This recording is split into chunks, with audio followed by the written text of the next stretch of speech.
Explosive, devastating, terrifying, awe-inspiring. Yes, we're talking about volcanoes. But maybe humankind is not the only species mesmerized by these powerful forces of nature. Take Popocatépetl, an active stratovolcano that lies in the eastern half of the Trans-Mexican Volcanic Belt, 43 miles southeast of Mexico City. Nicknamed El Popo by locals, Popocatépetl most recently erupted at sunrise on January 9, 2020. But it's not only El Popo's spectacular eruptions that draw round-the-clock attention. Like many volcanoes, El Popo is a favorite haunt for UFO hunters, with numerous mysterious sightings recorded over the years.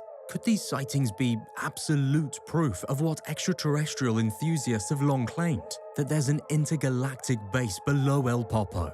Or are they nothing more than a rare atmospheric phenomenon? And what do extraterrestrials want with our volcanoes anyway? Some UFO hunters believe they are studying the Earth's geothermal activity or collecting samples for analysis. Jaime Maussan and others have pondered whether aliens interact with volcanoes because of the astronomical amounts of electromagnetic energy they produce. And what better starting point to understand our planet? Scientists believe that volcanoes formed the Earth's first atmosphere and continue to contribute to the carbon cycle as well as sculpt our landscape in real time. Just imagine the incredible pressure generated when massive tectonic plates are pushed together or torn apart. Not to mention the mind-blowing degree of electromagnetic energy fighting to find a release from the planet's core. Combined, these forces are of such magnitude that they cause molten rock to rise from the bubbling magma chamber beneath the volcano and move along its main vent towards the surface, where it escapes with a sudden and undeniable intensity, spewing red-hot lava and clouds of thick ash high into the air. Arguably the greatest show on Earth.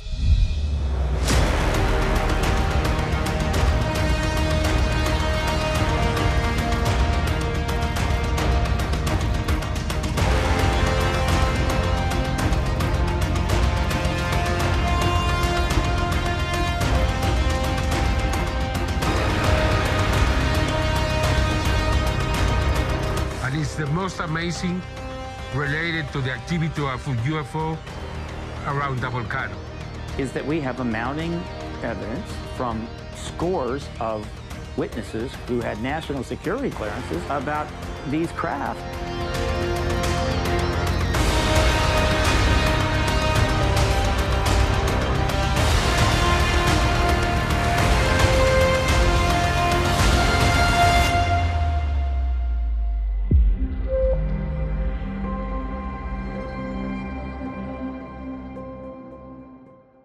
In the year 2020, the world has been overwhelmed by the reality of a global pandemic.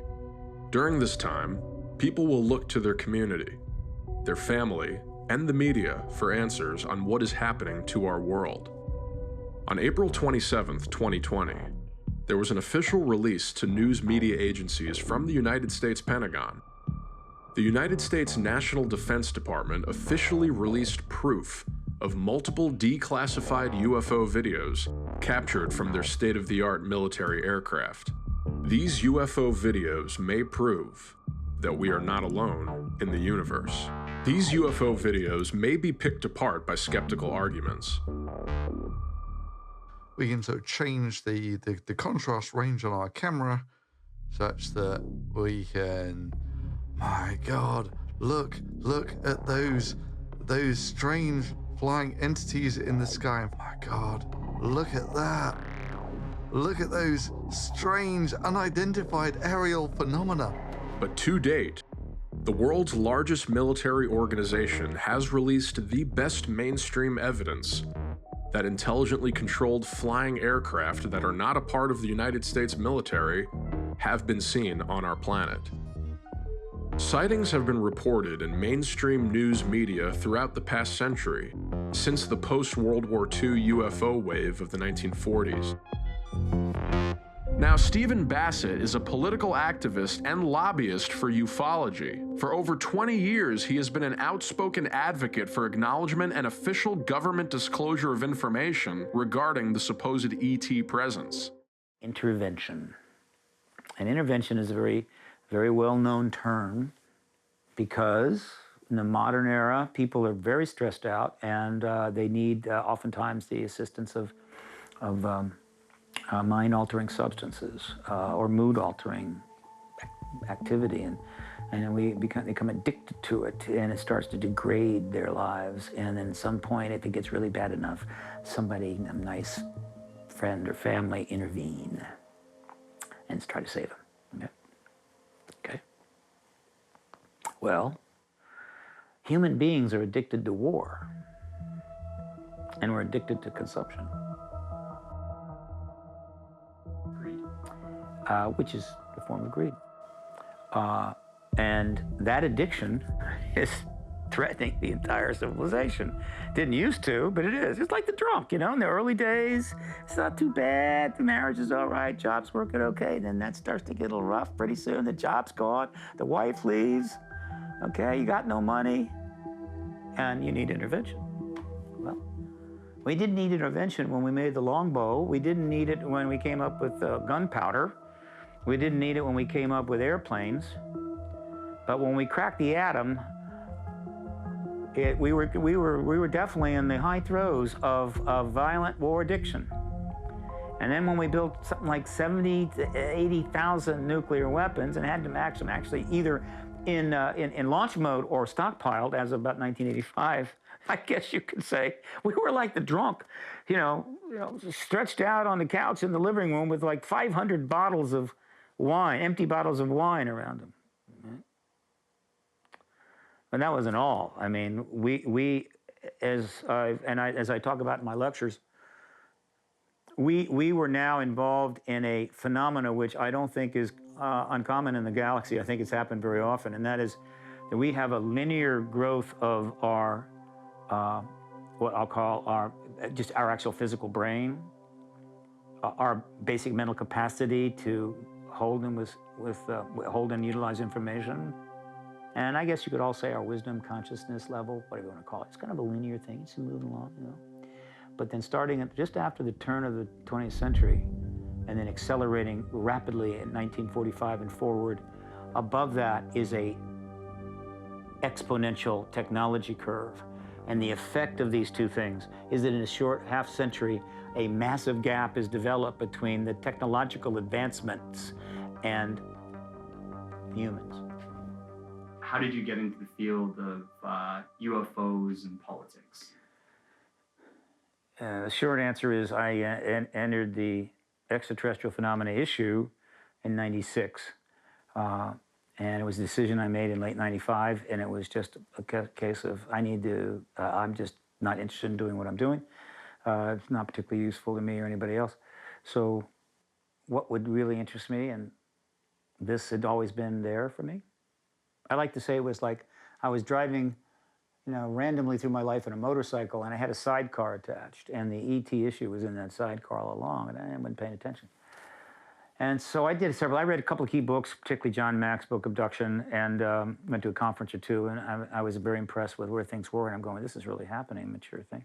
I knew what the implications would be if it were to finally break out as a formal thing, and I said, I'll do this. It was that simple.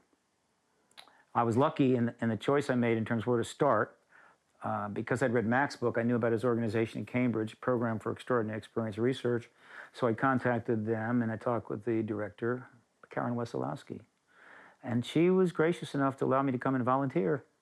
John E. Mack was a Pulitzer Prize-winning author and Harvard psychiatrist who engaged in a decade-plus study of alien abduction starting in the early 1990s. John Mack studied around 200 men and women who claimed to have been abducted, and he remains one of the most esteemed academic figures to have studied the phenomenon. John Mack never definitively said that he thought aliens are definitely taking people, but he did say, quote, that there is a compelling, powerful phenomenon here that I can't account for in any other way that is mysterious. and it seems to me that it invites a deeper, further inquiry, end quote. Mack had a particular interest in the spiritual and transformational aspects of alien encounters, and the idea that abduction could expand our notion of reality. The last book he wrote was titled Passport to the Cosmos, where he talked to and studied various abductees who claimed to have had a positive and even transcendent abduction experience. Now, being a Harvard psychiatrist who believed that there was something to alien abduction was no easy task. In May of 1994, the dean of Harvard Medical School appointed an investigation into Mack, and the committee chairman Arnold Relman suggested that, quote, to communicate in any way whatsoever to a person who has reported a close encounter with an extraterrestrial life form is professionally irresponsible, end quote. But once word got out that the investigation was taking place, other people in the academic community started questioning the ethics of such an investigation, and it was eventually dropped. And the dean reaffirmed that Mack had the freedom to study whatever he wishes and to state his opinions without impediment. But over 20 years later, that attitude has not changed among scientific academia, and the topic is still very much considered taboo and unworthy of any real study. Most ufologists would say the #1 reason for that resistance is fear of the unknown. I went out there and I volunteered for about 4 months. And I was kind of there just after Mack was assaulted by Phil Klass, who tried to bring him down. That's a long story, don't go into it here, but I was kind of there for that. That was interesting. That kind of boiled my activist blood a little bit. Well, what was recovered was a radar target, balloon borne. That is the cover story that was put out. We know it was a cover story based on the testimony of the people who put out the cover story. General Thomas Dubose was the chief of staff of the 8th Air Force at Fort Worth Army Airfield. General Ramey's chief of staff.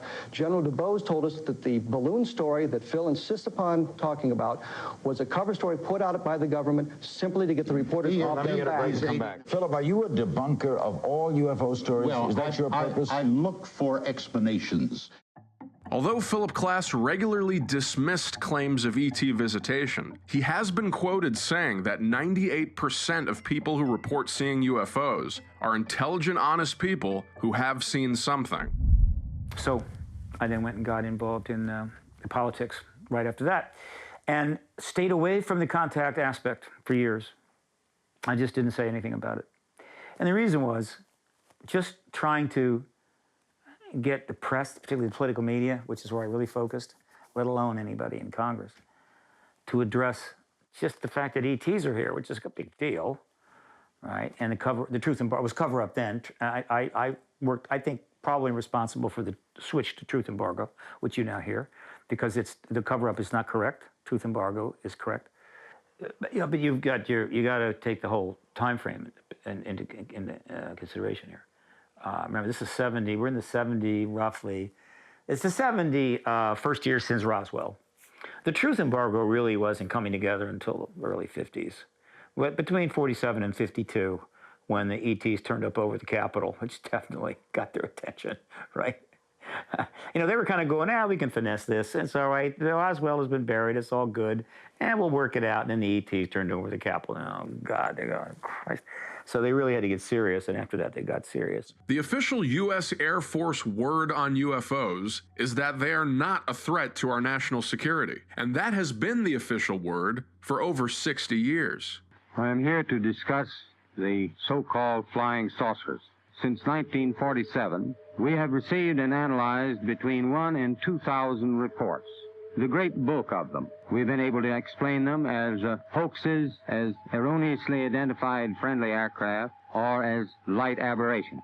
However, there have been a certain percentage of this volume of reports that have been made by credible observers of relatively incredible things. It is this group of observations that we now are attempting to resolve. We have, as of date, come to only one firm conclusion with respect to this remaining percentage, and that is that it does not contain any pattern of purpose or of consistency that we can relate to any conceivable threat to the United States. It was while I was in Cambridge that I realized what I wanted to do and what was right for me was to engage the politics of this, which was not happening. There was just almost nothing formal about it at all. There had been things behind the scenes, definitely. Claiborne Pell and a few others that had tried to approach it, but I didn't even know about that. But not the formal engagement. And so I had this idea, wow, go to Washington, stay in one of the homes there. I had family there and stay there and register as a lobbyist. No one had ever done it. And then I set up the first political action committee on the ET issue, and then I put the first exopolitics conference up. And what was great about this is that I'd found a niche where nobody was doing it.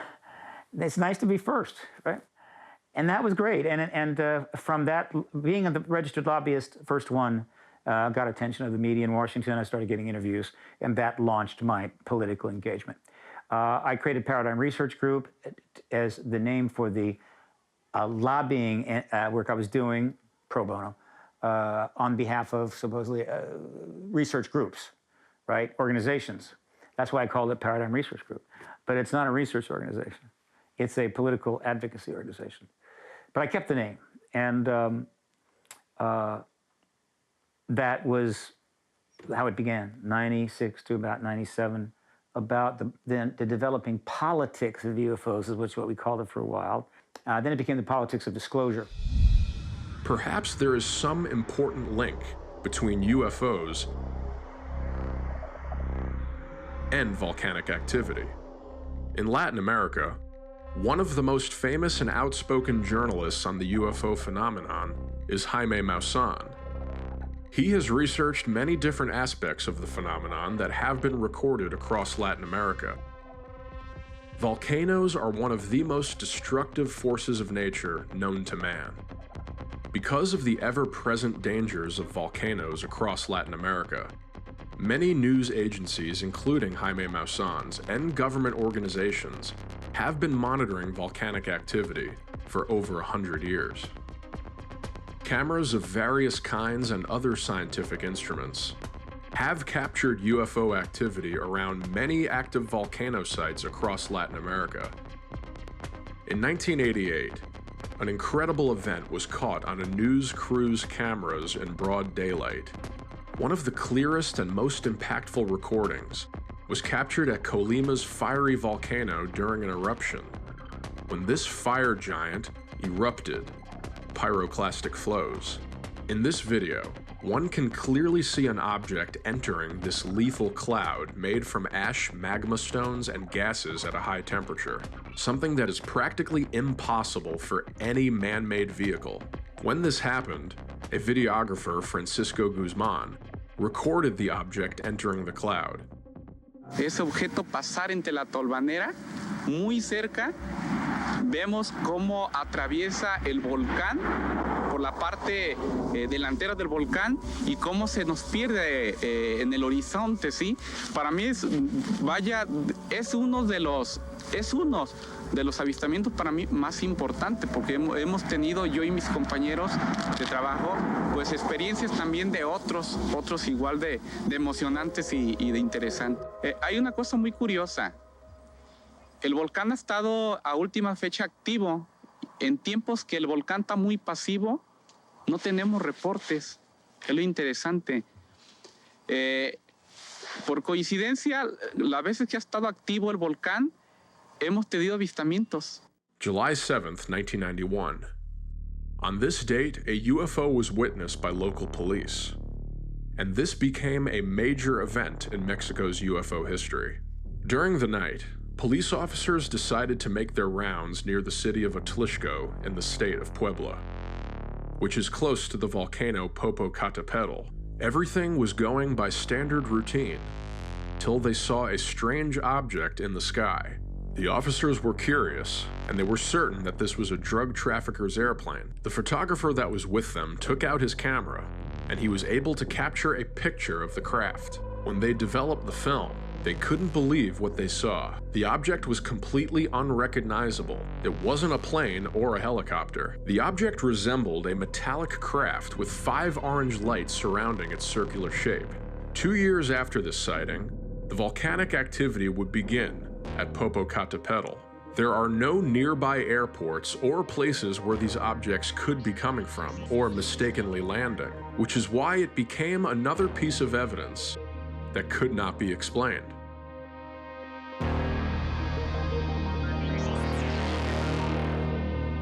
December 20th to 21st of 1994. At this time in Mexico's history, citizens and the media were becoming more widely aware of the UFO presence across the country. It was also becoming very obvious that there was a relationship between the presence of so-called UFOs and the volcanic activity happening throughout Mexico. In 1996, Norway's Bergen University confirmed that inside the volcano Popocatépetl, actual electromagnetic storms occurred. At the time, certain phenomena was being registered that, unfortunately, were not presented by Bergen University in a program it recorded for Discovery Channel. This phenomenon, Jaime Maussan states, would prove that UFOs seemed to siphon electromagnetic energy away from the volcanoes, which seemed to reduce activity. But Jaime's team claimed that Bergen University refused to ever publish their studies with the Discovery Channel, believing the reason was that they were afraid to do so. At dawn of December 20th, 1994, Alfonso Reyes, a Mexican photojournalist who worked with a number of newspapers, went to the volcanic area with his camera. He took a sequence of photographs, each with an exposure time of 20 seconds. In one of these photos, which you see right now, you can see how an object approached the crater before turning upwards. It is without a doubt an extraordinary image. An unknown object that approaches the crater at the moment the volcano is erupting.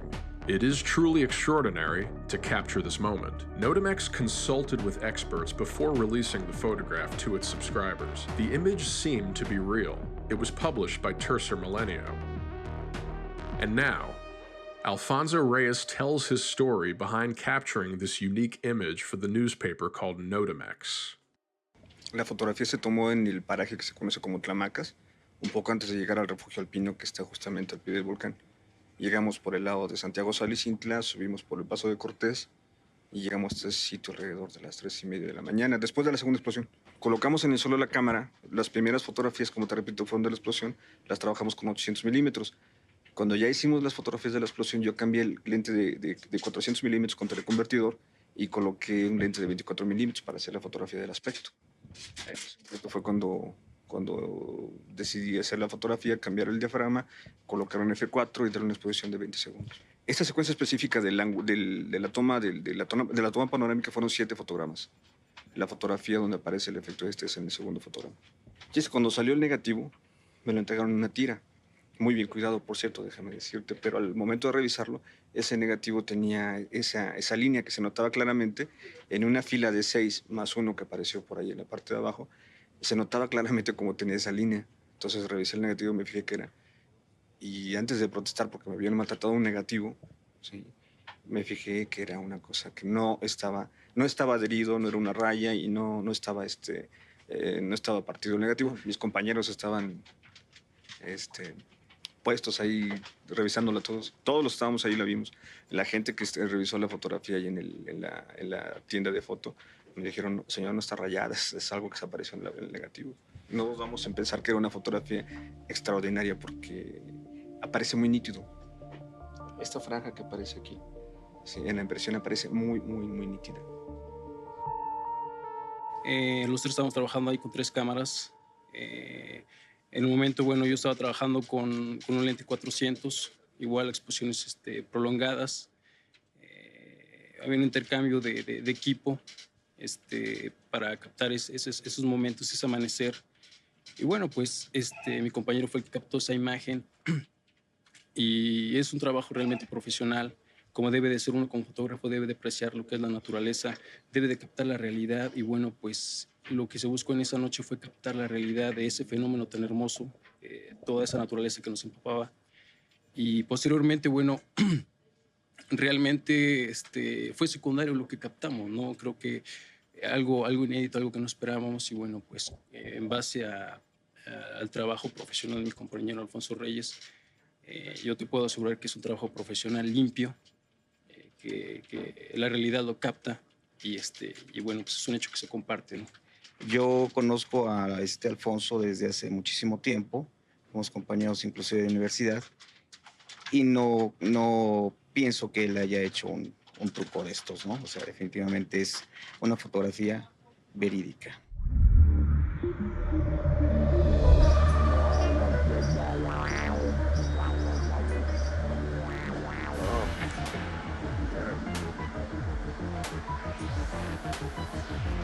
Ahora sí. Wilder, mira. Wow. Holy shit. Holy.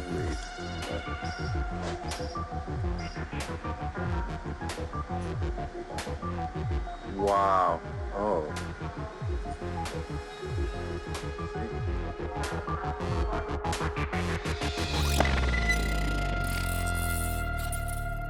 In 1992, a reporter from 60 Minutes that was a diver too went up to the volcano Popocatépetl, to the crater at almost 5,000 meters in altitude to do diving in a little lake that was in the crater in 92.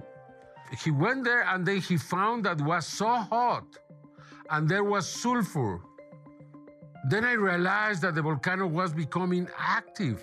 And I realized there was a relation between the sightings of UFOs and the activity of the volcano. This activity of the volcano grew as well as the sightings of UFOs. Then I predicted back in 1994, because of so many sightings, that I thought that the volcano was going to erupt. People saying, Jaime, you have created a huge problem because now the properties around the volcano have lost their value because of your report in 60 Minutes. And I said, but it's gonna happen. No, you are crazy, man. 2 months later, we have a huge eruption in the volcano Popocatépetl. Then I realized that this relation was absolutely real. In August 1996, the Bergen University from Norway came working for Discovery Channel, and they detect huge storms of electromagnetic storms under the volcano, and I mean huge. Then one night, they saw a light above the volcano flashing in the top, and suddenly all the energy, and you can see this in the machines, whap, drop almost to nothing. Was somebody taking that energy from there? They couldn't explain it. They said it was the most amazing thing they have ever seen in their lives. They were going to present this in Discovery, and nothing happened. But I realized then, as they told me, that this was the most magnetic place in the world, because the chamber under this volcano is huge. It's under Mexico City. From then on, I realized that this was this relation. In 1999, the volcano almost erupted, or beginning of the eruption, and then you can see a sphere coming down and turning up at this last moment. If you see that, it's very clear that there was activity in the middle of that eruption of the volcano, UFO activity. And then 2 months later, for the first time, thanks to the camera of the scientists, the Centro Nacional de Prevención de Desastres, CENAPRED, we saw a large object going inside the crater of the volcano for the first time, but not for the last. We have seen many times going in and out UFOs from this crater. At the beginning, I thought it was fantasy. It was crazy because even before, at the beginning of the activation of this volcano, people said, oh, there are UFOs going inside the crater. And I said, that's crazy. It's impossible. How can they go inside an active volcano in the crater?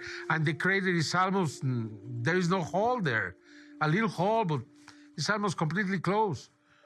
Well, now I can tell you, I have the images where you can see these objects going in and out continuously. Then I know that there is a relation when the volcanoes are active.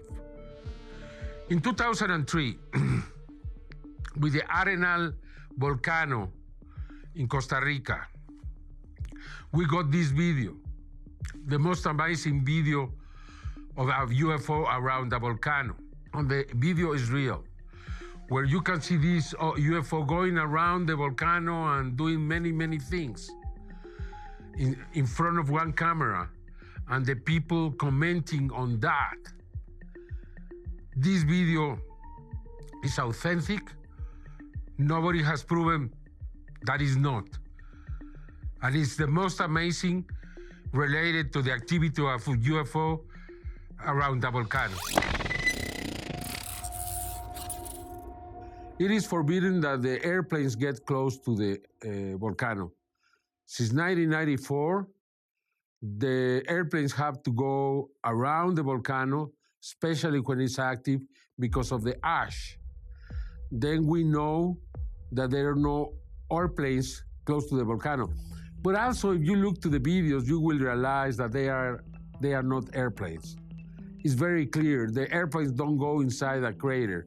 The airplanes don't go inside the volcano on the sides.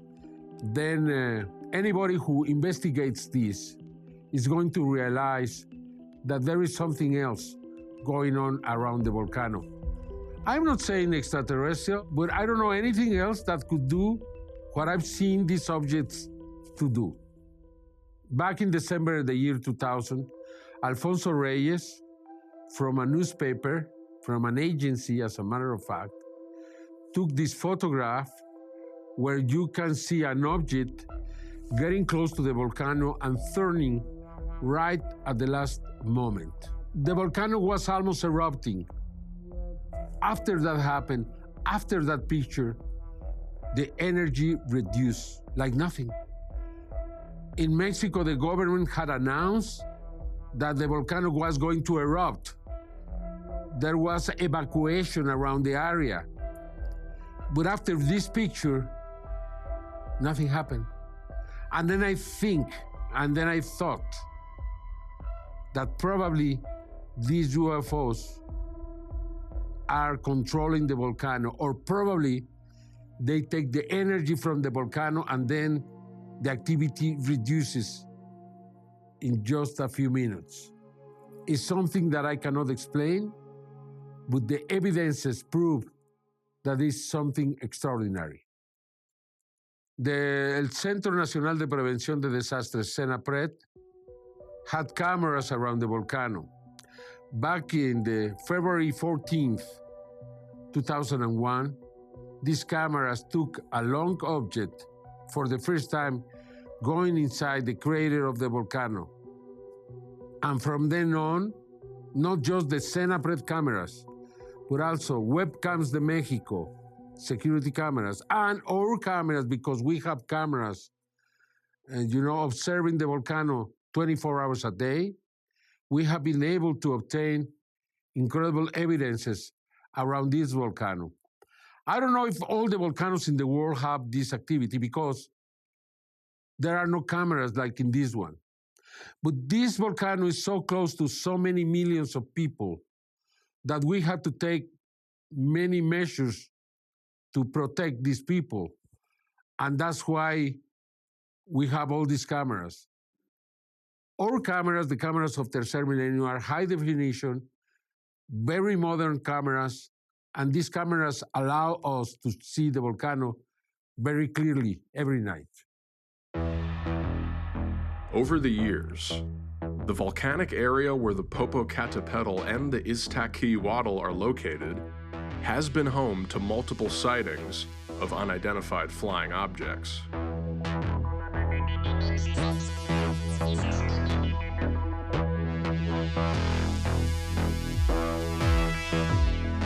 Tercer Milenio, will now have the equipment to record and broadcast in high-definition video over the internet.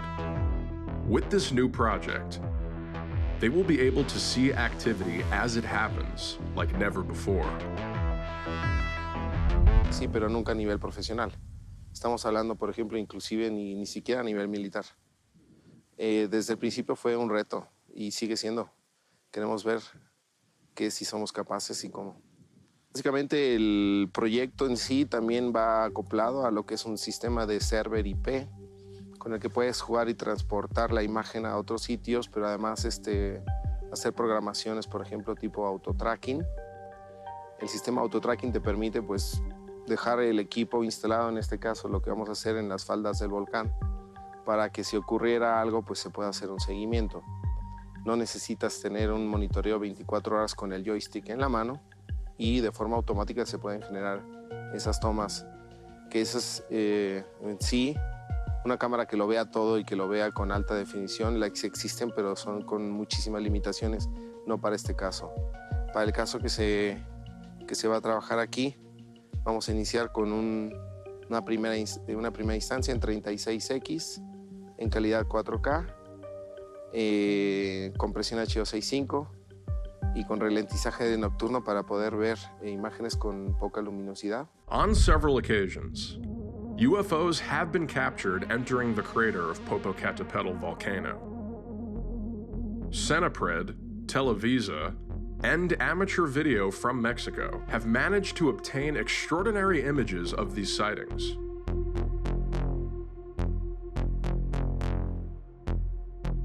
And now Tercer Milenio has that ability as well. The new technologies will give them the opportunity to record eruptive events in high definition, and at the same time, any object that appears in the area will be seen with total clarity.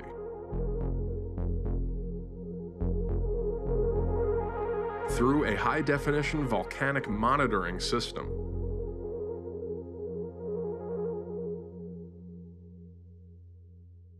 On October 25th, 2012, there was a huge UFO going inside the crater. This video was recorded by the Televisa cameras, and it was presented on the news. And they said, this happened, we don't know what it is. And then they tried to get explanations from the scientists, and they didn't know what to say. One astronomer said, oh, it's a galaxy falling. A galaxy falling inside the crater or what? You know, it was something so crazy.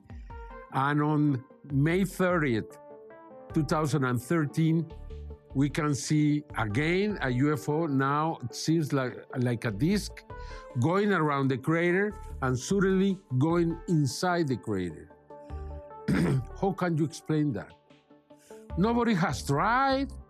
The image is real. It was recorded by different cameras, you know, and it's an irrefutable evidence. These things go inside the volcano. Is there a base in the bottom? Are they doing studies, analysis, what it is?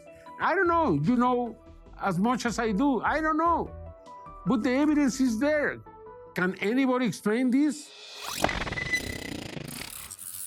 Yeah, since 2016, we have our cameras, our high-definition cameras, special cameras for environment, because you have to understand that the climate there is very harsh. Huge storms, haze, snow, cold, ash, everything. They have to resist everything. And then we got a very good camera from Switzerland, and we put this camera there, and we have been able to see things that are just unbelievable. Like this object, black object that comes on the side, it comes very fast, stops, and then goes down and goes inside the mountain. Not the crater, but it disappeared on the side of the mountain. I mean, this is an irrefutable evidence because it was recorded with our camera.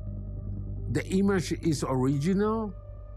nobody has done anything to that image, then I think it proves that these intelligences, or wherever they are here, because there is no explanation for this video. There is no other explanation to this video.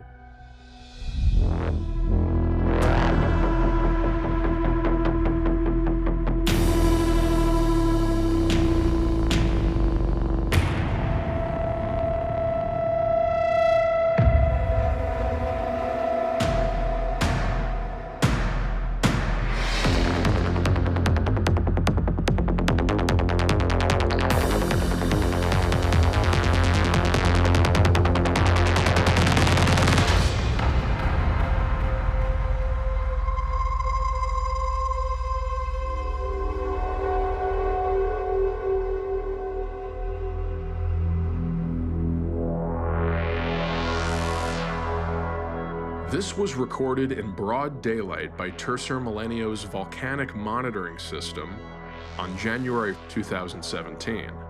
This is one of the clearest examples of the presence of unidentified flying objects. But the most extraordinary thing is how it disappears as it approaches the cone of the volcano.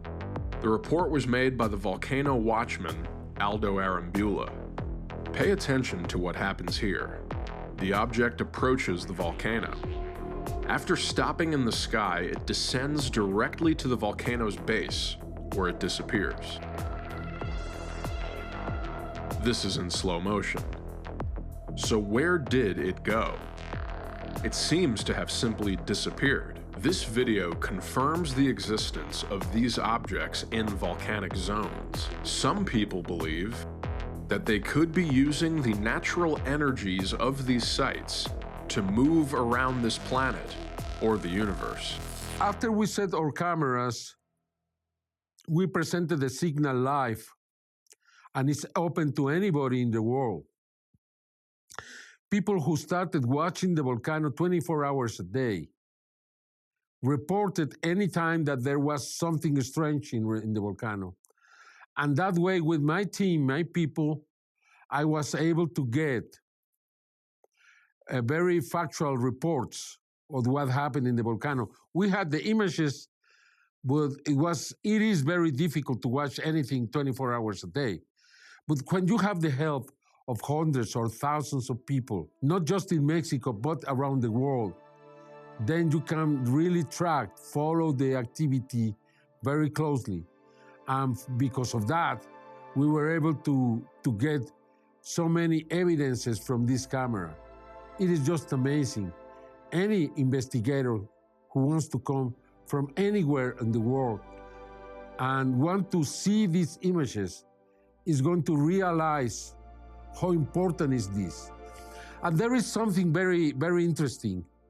In the last year, the sightings reduced completely. And I don't know why. The volcano has been active and non-active continuously. But it seems like at this moment there is no interest of UFOs, or I don't know what is happening, but the scientists at this moment are very nervous, and they think that this volcano could go on eruption very soon. And this is a very, very, very dangerous volcano, and I mean very, because it can release so much ash that could inundate Mexico City and other cities, big cities like Puebla, Cuernavaca, Cuautla. I'm talking about millions of people cities with ash, and could be a disaster for Mexico. The year is 2012, and in this video, we see an unidentified flying object slowly approaching the volcano's crater until it seems to go inside. These images come from Mexico's National Disaster Prevention Center. The image is extraordinarily clear. A large cylindrical object that approaches the volcano. Later this year, on October 25th of 2012, a large object was captured by one of Televisa's cameras, a national news agency of Mexico. The object clearly enters the volcano's crater. Scientists, astronomers, and volcanologists were unable to provide an explanation for this. This object was captured with an infrared light spectrum camera, and all other cameras recording in the standard light spectrum could not perceive it. By May 30th, 2013, a disc-shaped object approaches the volcano, turns, and seems to, again, go into the crater. What is the explanation for this? These objects seem to sometimes hover, stop, and turn before going into the volcano.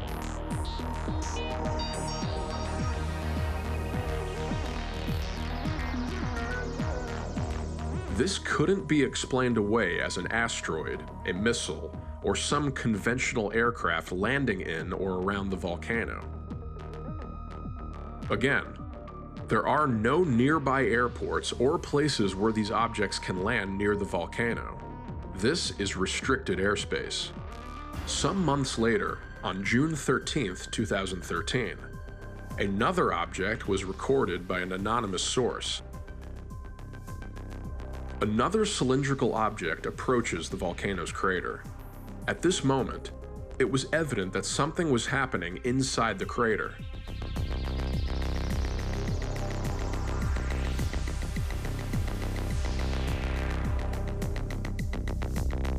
In conventional terms, it seems completely impossible to explain.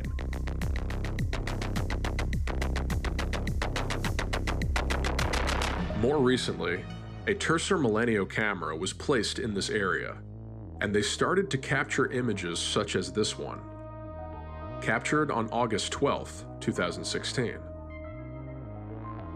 Again, we can see an object, smaller than its predecessors, carrying out a slow maneuver as it approaches the crater before going inside when there is obviously volcanic activity going on. No helicopter nor plane or drone could survive the heat of an active volcano.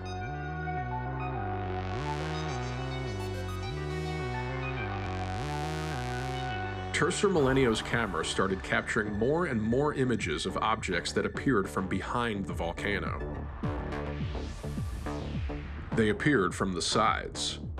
They ascended with a very clear inclination, or in some cases, descended toward the volcano's crater directly. These objects can be seen constantly. It is impossible that these could be missiles sent from Mexico, asteroids from space, or conventional aircraft.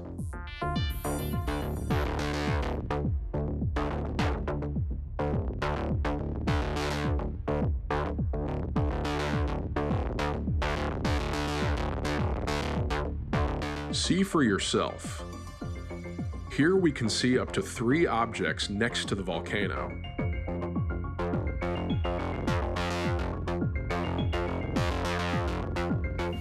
More than there are normally, ascending or descending.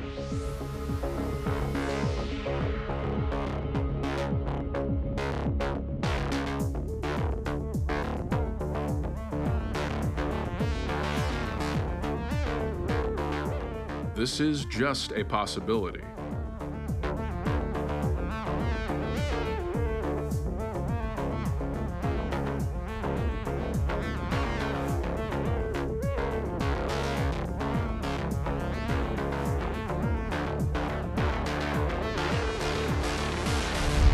Have they abandoned us?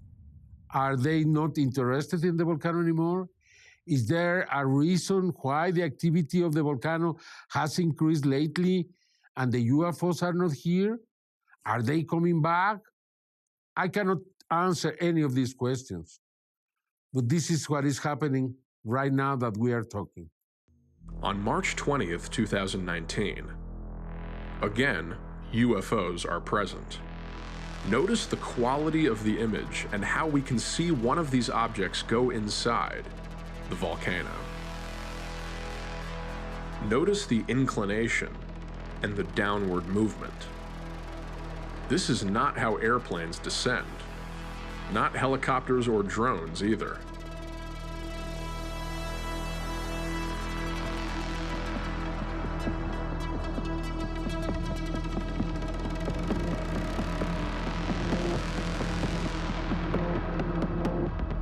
On August 14th, 2019, again, we get a truly extraordinary video when another one of these objects ascends in a straight line toward outer space from the proximity of the volcano.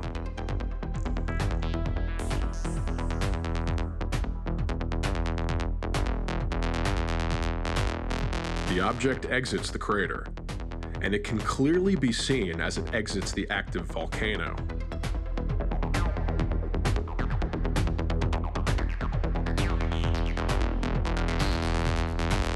Notice this video taken on November 21st, 2019, of an object which Mexican astronomers said was clearly an asteroid.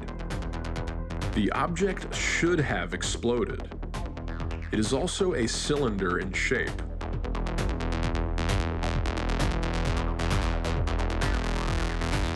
Like past objects seen going into the volcanoes around Latin America, the object should have exploded.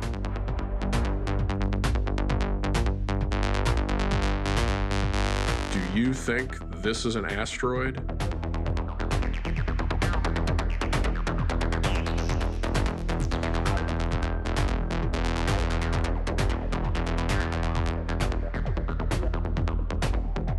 Do you think this is an asteroid?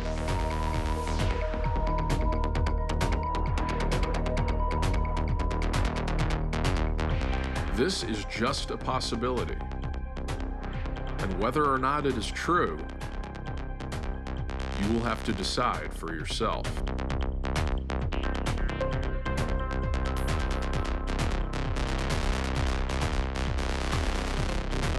On January 10th, 2020, we can once again see an object that some might call a meteorite. However, the object doesn't fall. It follows a horizontal descent towards the volcano, unlike what would be expected from a meteorite. Starting on January 12th, there would now be a different observable phenomenon. Later on that night, this video was captured, but we cannot see this object in the normal light spectrum. You can see the hour, the minutes, and the seconds in both images. And you can see the object in the infrared light spectrum camera. However, while we can see it on the infrared camera, in the normal spectrum camera, it is not visible.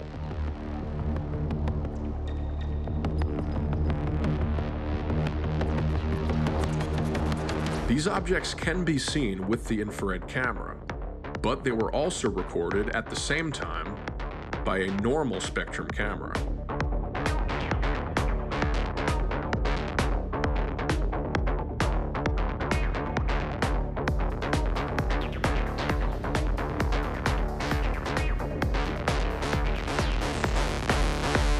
Probably the most powerful messaging that has emerged from this phenomena, which I constantly push and have since 2001 and will continue.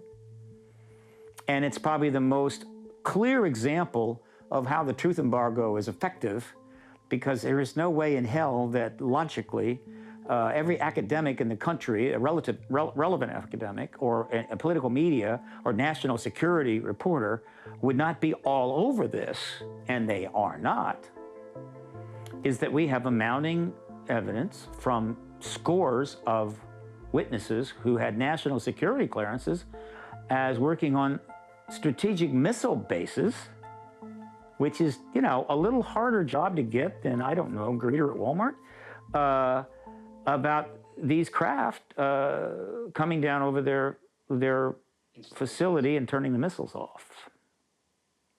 Often. And we have evidence for that. It was written up. There would be accounts of this sort of happened, and it'd be in the local paper, and then you don't hear anything. And no response from the government. And so Robert Hastings, of course, is the one that really broke this wide open with his book, landmark book, UFOs and Nukes, and some of the key witnesses like Robert Salas. And now we know that it happened a lot. Now, this has been put in front of the nose of the media and the Congress repeatedly. They will not touch it. That's all you need to know about a truth. What exactly about that particular account, those accounts, it doesn't say national security. What is it about that you don't think is really a news story? Embargo. Period, right? Okay. Why are they doing that? Do they melt them down so that they're useless? No. They just turn them off. Can we turn them back on? Yep, as soon as they leave. Well, the witnesses that I've talked to have all pretty much reached the same conclusion. They're not it's a fairly narrow interpretation. This is messaging. The messages, these are of no, they certainly, well, the message is one, they're not a problem for us, in case you think they are. And why the hell do you have them? We're overwhelmed, right? We're facing so many technological threats now to our existence. Our chemicals polluting every river and the oceans, even radiating the oceans now. You know, a radioactive Pacific, who knew? Biotechnology, genetics that could be used for untold awful things or great things. Of course, nuclear weapons.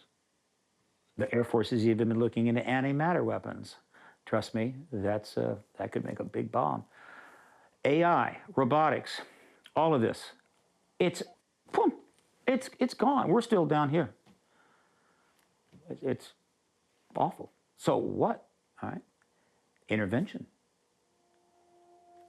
Okay. So, in my model of this, one of the fundamental things going on and the reasons for their presence here is intervention. And then the question is why? Well, the only explanation I can give for that is they actually care what happens to us. Why do you intervene with your Uncle John, right? Because, you know, you care for him and his family and his kids and his wife and everything else, and you just know it's all going to be destroyed because, you know, he's gotten a little too deep into the OxyContin, you know what I mean? So you intervene. The intervention becomes, I think, rigorous, starts to become rigorous in 47 and has escalated since. They knew, and there may be a tie between our current status and the genetic work they're doing and the hybrids they're creating. It's a very interesting tie-in. It's super advanced. We're talking, you know, PhD level here. So I don't get into it, you know, in news reports and stuff like that. But for people that know what the hell's going on to some degree, there may be an overlap here, but at minimum, it's an intervention. Because they care. Okay. Meaning somehow or another, this intervention is going to help close that gap between the exponential technology growth, not only simply in quantity but quality, right? And our current status, mentally, physically, and emotionally, as human beings, and close that gap. Great, but it ain't gonna happen by just flying around and putting crop circles down. It's gonna require open contact. Now that's the real open contact, okay? It's one thing when an ET shows up in your bedroom at 2 in the morning. It's another thing when he shows up, or she shows up on CNN having a chat with Wolf Blitzer.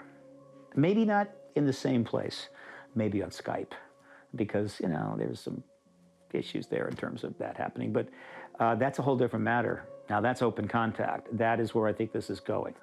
And somehow the open contact creates possibilities for interaction between us and their civilizations.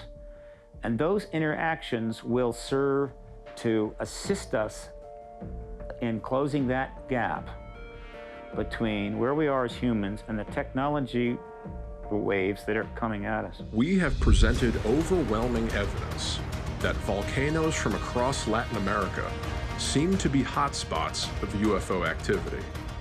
Perhaps there is some important link between UFOs and volcanic activity, but only with time will we find out more of the truth behind their presence and their importance to one of the most destructive natural phenomena known to man.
arguably the greatest show on Earth.